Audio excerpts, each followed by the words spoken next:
Right, welcome to another episode of 20 Schemes UNCUT.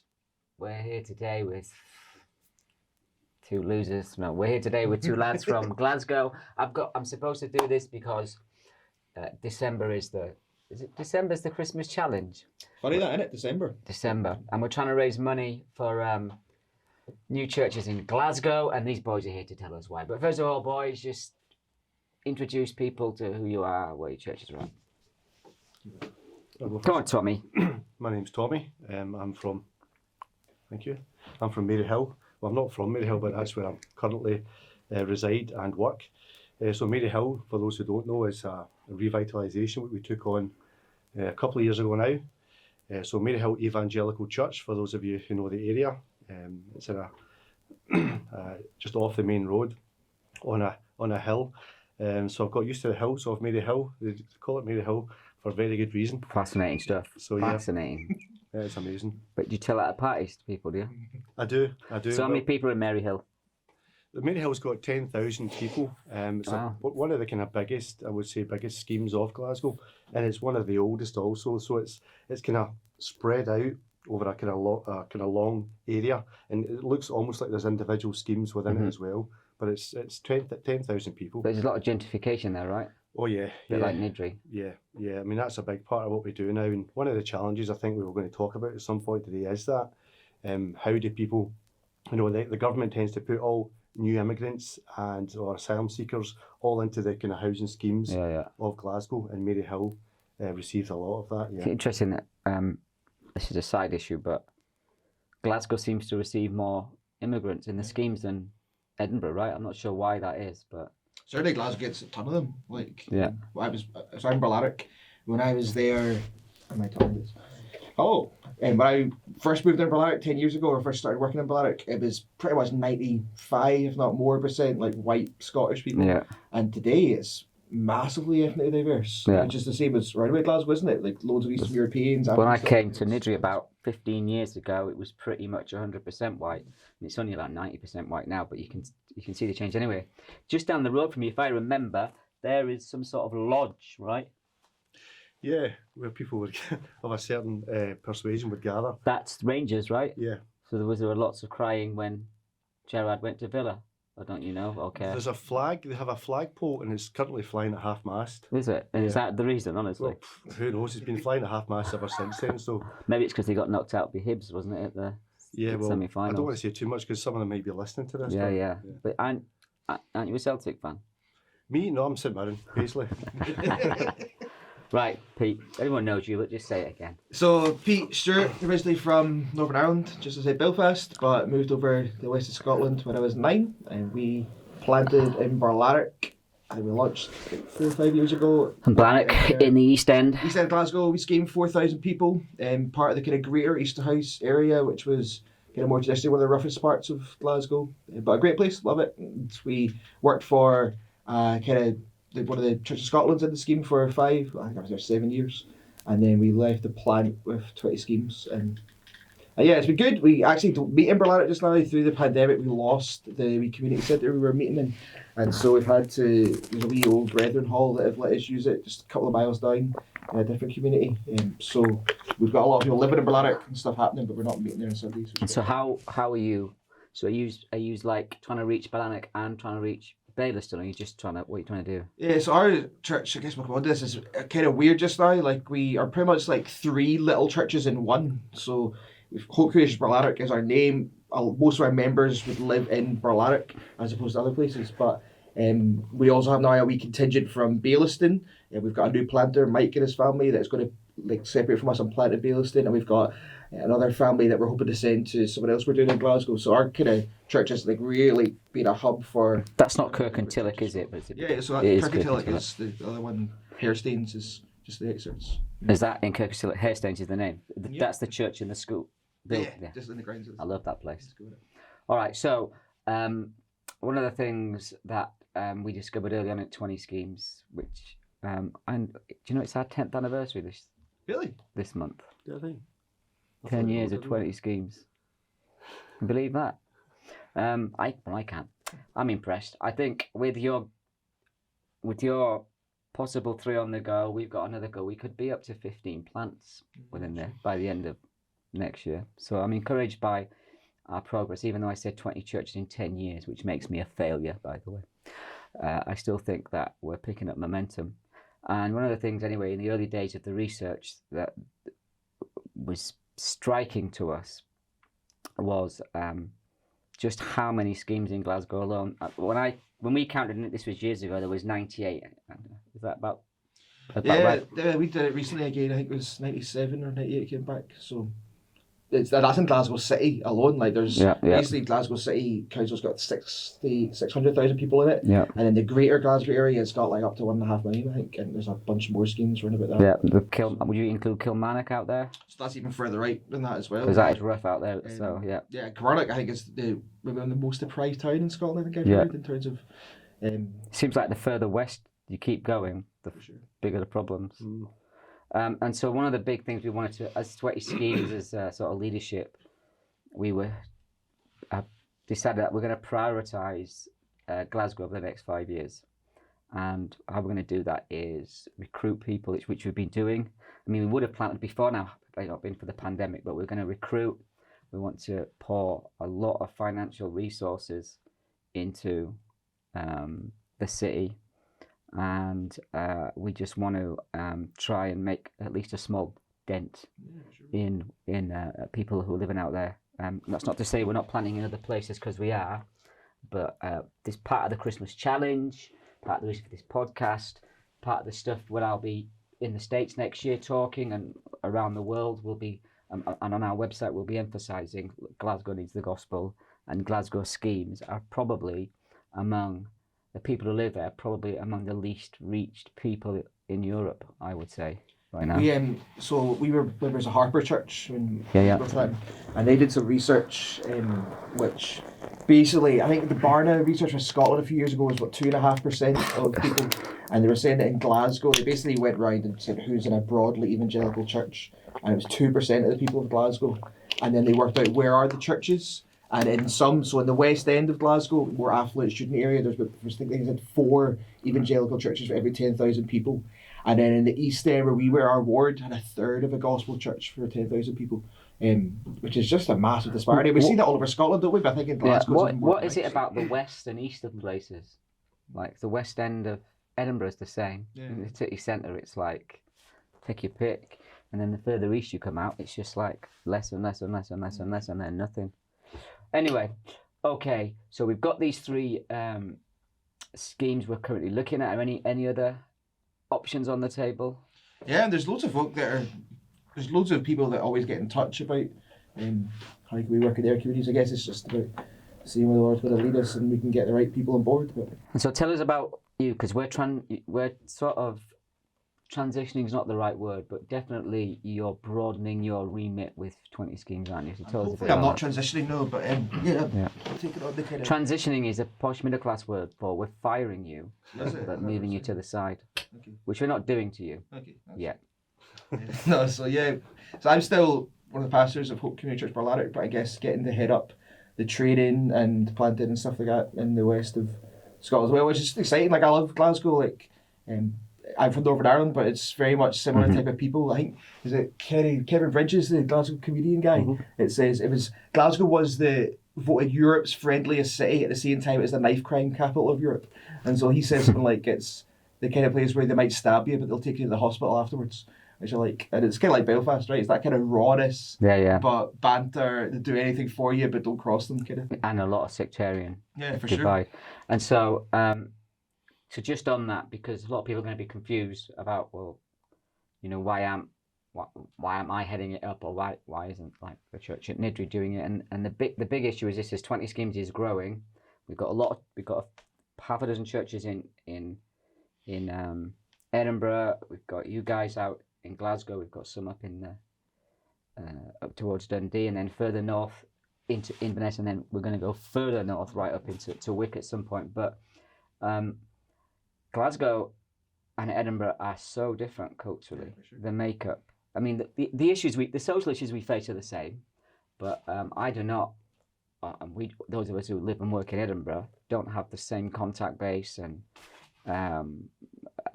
I wouldn't know my way around Glasgow at all unless I was with you, one of you two. So I think it's important for us that someone out there in such a big, needy city who knows the people, who's known by church leaders as well, and people who are struggling.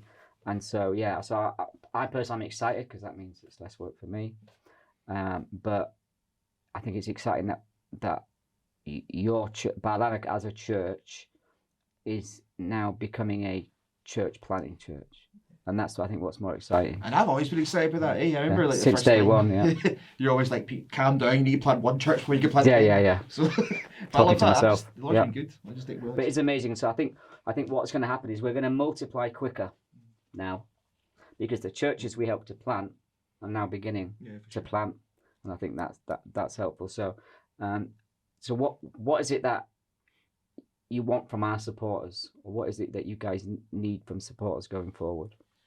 Apart from money, get your money out. Like, honestly, the biggest thing we need is people, right? So when you say what opportunities we have, like I could rhyme off 6 or 7 different people I've spoke to in the last number of years, but we don't have people to send. And so What about the issue we've got though at the minute that no British people seem to be? So I just wrote a blog about that. It just went out today. Yeah. And so we're training 3 American guys, which are great.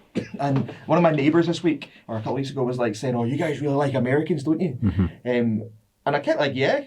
Like they are up in their families across the world to like spread the gospel. I love that. I would much prefer local people to do it, but there's just no one in Scotland, or very few people that seem to be. And why do you think that Scottish Christians are not interested?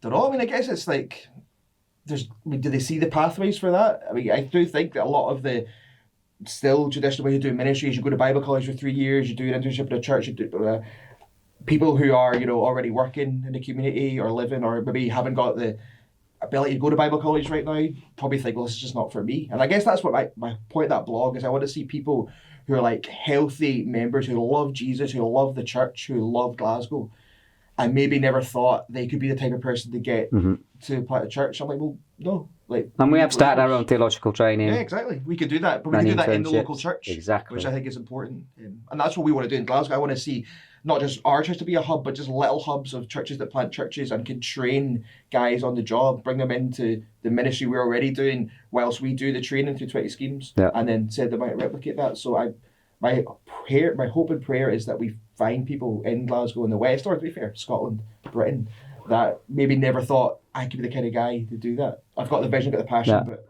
Tommy, tell me what sort of men and women are needed to revitalise churches, because it's very different than planting from scratch, as you're finding out. Yeah. I mean, I suppose just to kind of pick up on what Pete was saying, I mean, I myself, that study that Harper did a number of years ago was the catalyst that sent Lauren and I into this ministry when we recognised the need, because we were oblivious to it, in our own church at the time.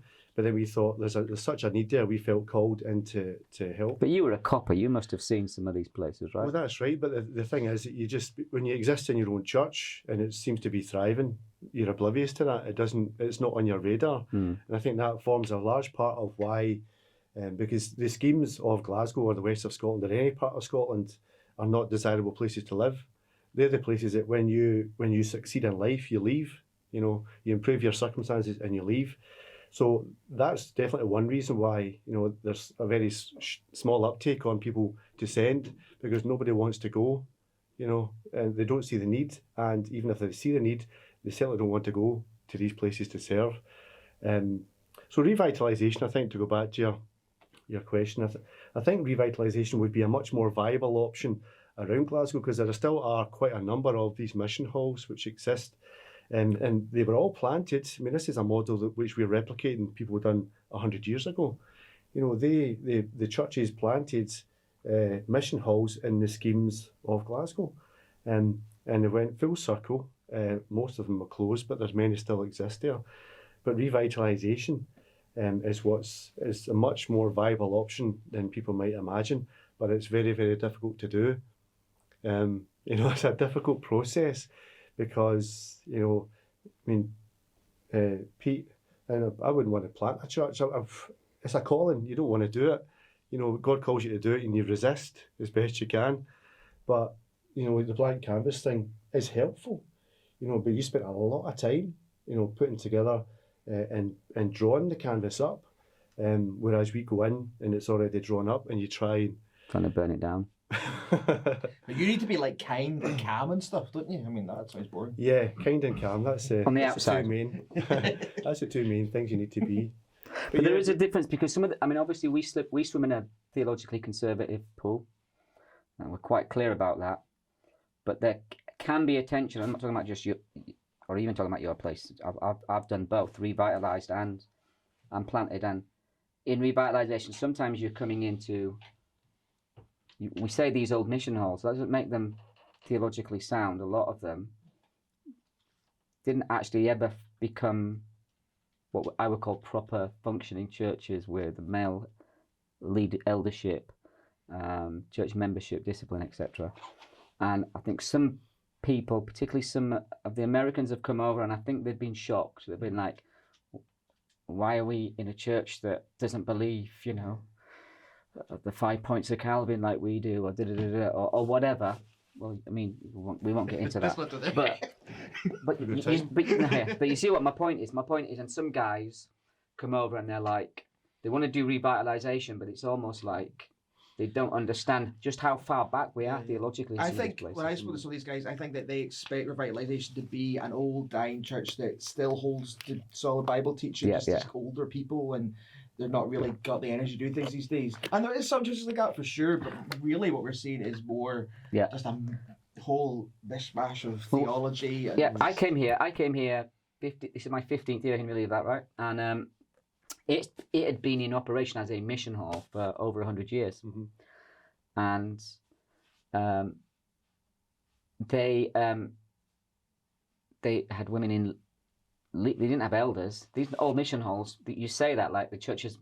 They took there's no doubt they had the gospel, but what tends to happen was a city centre church would open one. Someone would come and preach. A few people would get saved. They'd gather, but the big church would send preachers now and then to keep them up. But generally, it would be women. It would be matriarchal. They ruled the roost. They did whatever. Doctrine wasn't really high on the agenda. Let's just love Jesus and preach a simple gospel. And that happened over many, many, many years. And so even when I came here and there'd been a lot of work done by Charlotte Chapel, there was absolute. I mean, I had to strip it all back. So what's an elder? What's a church? What's the gospel? What's church membership? But. So it was 7 years. Even though I had the idea for 20 Schemes long before, it was 7 years to get my own, if you like, house in order before we could start. And so I think some people come now to Nidra and they think, it's going to be like that, and you're going to do this, and we're going to do that. And I'm like, it's not going to be Glasgow, like that. Like, the fact that we're wanting to plant churches is So bizarre. be encouraged, I think, brother. to people. Like, because a lot of the ministry that happens, and there is ministry that happens in the schemes with Glasgow, right? But a lot of it is like, kind of parachute in, do some stuff, some good, helpful stuff maybe, but then come out. The fact that we want to plant healthy gospel churches is bizarre for many people, but is what is needed. Yeah, but just want to be clear that the work is hard. Yeah, for sure. We're sound theologically. Some of us, Well, it's just he's a Calvinist in denial. That's what I'll put you in that category. You don't have to speak, and we'll just move along. It's a whole new podcast. We're sound, but some of the places we're coming into may not be, or at least certainly may not hold the principles.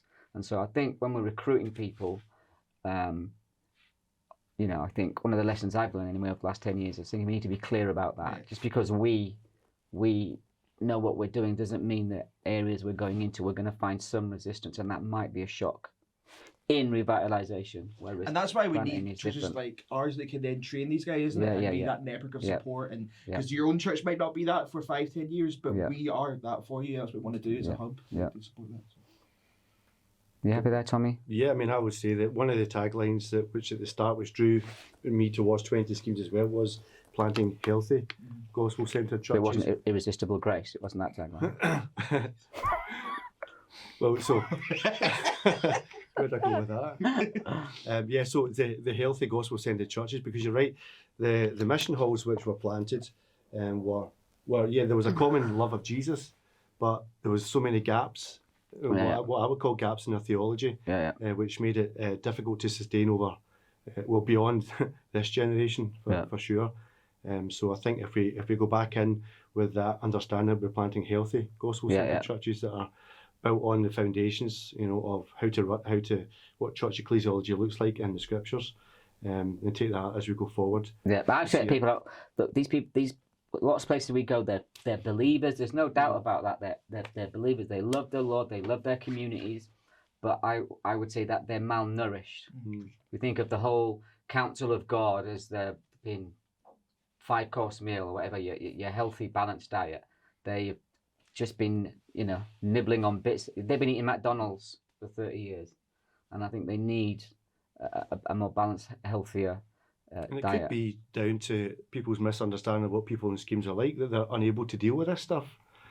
A lot of it is that. Yeah, and this is why the Raga School started, to show that the people from the schemes, even though they've not had the higher education, many of them, they're still able to understand and articulate and deal with complex. Well, the theological Bible was issues. written to largely illiterate people. Tommy, you're an ex-copper. Do you tell people that? Is that your first? Hi, I'm Tommy, ex-policeman. I tell you about Jesus. I just do the funny handshake and they know. Do they? Yeah. I'm assuming you don't mention it. No, I don't talk about it much. I mean, it comes up now and again. Can we and out him obviously- then on this? Well, yeah, I think Brian outed me a couple of times Did he? in the past, yeah. So your transition is last time. Yeah. So what you're saying is Brian's a grass. Is that what you're saying? Yeah, Brian is a grass. Brian Police Arlo is informant. He's a grass. PI. Yeah, but no, I mean, it forms a large part of of how I came into Twitter schemes as well. Working in housing scheme of Paisley, I think has equipped me for, in part, working in places. So how like long were Maryhill. you busy for? Best part of 9 years. So, yeah. so I find this fascinating because obviously there's a few ex-policemen I know, believers, some of whom are completely cynical about what we're doing, even as believers, because they're like, you're a bit naive. You don't know the half of what we've seen. So how have you managed to? Maybe you haven't, to stop your heart becoming cynical to the communities, and actually, instead of like arresting them, now you've moved in trying to bring the gospel to them. Yeah, you've really got to change your mindset and realise you're there for a different reason. You're not there, Matt. But you must be able to see a deal going down in the street, and Aye. you know what's what, right? Because I do. There's things that you kind of see and do. You think you know what's going on, but you kind of, I don't know, say I want to turn a blind eye to it, but yeah, you do. It's at that level where it can get dealt with by somebody else. I remember when you were moved into Barlanark, and it was that kind of first stage of just coming out of the police and coming into this, and you're living like one of the roughest roads in Barlanark, and like stuff was going down all the time, and it was like I'm meant to go out and stop. I'm meant to get must be. That's right. I remember having isn't it? we broke up a fight between two ladies one time. Exactly. One was getting never do knocked that with a again. skateboard. So But I remember a guy, and I won't say where it was, in the UK, who moved onto a council estate, and his policy was if he saw a crime, he reported it to the police. He was calling the police every 5 minutes. His windows were going through. Locals were just slapping him. He said, "No, that's persecution for Jesus' sake." I said, "Well, I beg to differ. I think persecution for being an idiot. If I had to ring the police every time I saw something illegal, flipping heck, I'd never be off the phone." And so I'm not saying, listen, if I saw like a serious crime in which someone's been brutalized or whatever, you would report it. But when I see like kids outside the church smoking doobies, and do you know what I mean? I'm not thinking to myself, well, it's illegal, I better report this immediately, because that would just it's one of those ones where you choose your battles. Yeah. You think what's the best thing we can do in this situation. And I suppose that if you want to live in amongst the people, if you want to be in there and serving, you're there for a different reason. So yeah, I mean, you could report crimes if you wanted to, but you may be better speaking to those people and sharing the gospel with them. What's your view on that? Certainly, we don't report half the crime that we would see either as well. But I am coming from a middle class background, right? And there is like a tension there for me. Like I guess with the Polish. Yeah, I'm just inbuilt grassing his grassing. Yeah, exactly. But then there is that something about you want to stand up for truth and what's right and stuff, and But still grassing's grassing, isn't it? there's definitely No, but on a serious note, I mean, and maybe I'm wrong, if this is just my opinion, this is not the opinion of 20 schemes, nobody is endorsing, this is just a personal opinion, be very clear about this. But, if I saw someone getting mugged or some whatever, I would intervene immediately. Mm-hmm. So I'm not talking about, I just ignore serious crime. I'm just like... certainly, I'm not the police, right? So we're not going about searching down drug deals or anything. I don't. Yeah. That's going to happen regardless of whether I can stop one or not. So I'm not. Yeah. Mm-hmm. But that is a huge consideration. And again, it's something that it fascinates me when mission teams come over, and sometimes little interns will do 6-8 weeks for this in the summer, and I'll see them and I'll know a couple of lads are maybe outside smoking a doobie, a couple of our elders, and they know it's like that's drugs and that, and I can see the confusion. What do we do? It is a very it's a very difficult and different scenario, isn't it? I guess that's where we're here for the long term, right? We want to build bridges and share the gospel. The last thing we're going to do is just create fires everywhere, because you're going to be seen as these weirdos that you listen to. And just to be clear, because people will just take this as they want to take it. If we see anyone being injured, hurt, sexual offences, anything, that's a serious breach of the law. Trust me, they're immediately reported. But there is a little thing called wisdom and discernment, is all I'm saying. In some issues, it's like, my rule here is listen to the boys. All my football boys smoke weed, right? And take coke at weekend, whatever they're up to. And I'm saying, I'm interested in what you do. It's illegal. Stop it. That's my, then they all laugh. So I've done my bit. Just say no. But don't do it. Don't do it in my building. Because when I first came here, they were dealing in the building. It was just like, how are you not seeing this? And so the unwritten rule is, and no one deals here, deals on my property. Or at least if they do, then the rule is I will immediately notify the police, whoever you are. And so that's the old. Yeah, that's how I set the rules. How did we get onto drugs when we're talking about raising money? Just Tommy, actually. It's just kind of. I don't think it was. I always feel like I need to confess to me when Tommy's in the room. I'm like, what does he know? I'm not writing this down. Christmas challenge this year. Tell us about the Christmas challenge in a little more Pete detail. and I are doing a countdown video every day. That's not the right Christmas challenge. No, but you can tell us about your countdown video, because you can. This is my favourite. So the best part of Christmas, right, is that this is the 11th year, is that Pete and I do a video every day from the 1st of December to the 25th of a wee song, a wee challenge out and about. Where can people access it? It's YouTube/The Pete's Online, and it's the best thing about Christmas. So this is why we're here for this podcast. My favourite bit is when you walk up to random drunks and then start singing around them. There's a great one in Campus Lang where the guy came out of the pub off his face like, here we go. Here it is, Merry Christmas, everybody's having fun. The guy was absolutely slaughtered, and they're just behind him going Christmas cheer and all that. No, but the Christmas challenge is our kind of giving challenge for the month of December, right? And we are hoping to raise enough money to. He's like, you guys should know this. When he said that was the best thing about Christmas, was how Jesus. We all know that Jesus is a given. Exactly. And Jesus gives us joy, which can be two fat guys with a guitar, right? Yes. So that's cool. Anyway, we want to raise enough money to help launch 3 new church plants in Glasgow and launch the West of Scotland hub. And so we've already got 3 sites that we're working towards. One of them in Bales, one in Hairstains, and then Kilmarnock. We're trying to build teams for them. There's building work that needs done. Yeah. We want people to move into the communities. And so any money we raise will be massively helpful for that. And also for our West of Scotland hub, we want to be able to have the structure and infrastructure in place, so that we could be training guys and again praying that people would get that vision and come. And in a way, Barlanark is going to be like the Nidri of the West in terms of the base for the training, the ragged school and stuff like that. So so I am really encouraged about that. People tend to be very generous, our supporters over Christmas. So please support us in that. I think we're trying to raise 100 grand, which is a drop in the ocean. We're hoping to raise millions over the next 5 years. That'll make a massive difference. Definitely, we're committed to it. We're committed to. I mean, what's great is I think back over 10 years of 20 schemes is, one, no one was talking about schemes like this when I started. They were all just going, "What are you talking about?" Secondly, we had no money, but yet year on year the Lord is we're supported from all around the world, and almost every time we meet as a group of men to get we tend to meet to pray once a month when we can. Someone's being saved, even if some of us are struggling. I haven't seen anything for years because we're just building. Others are saying, "Nope, we've been in it a bit longer.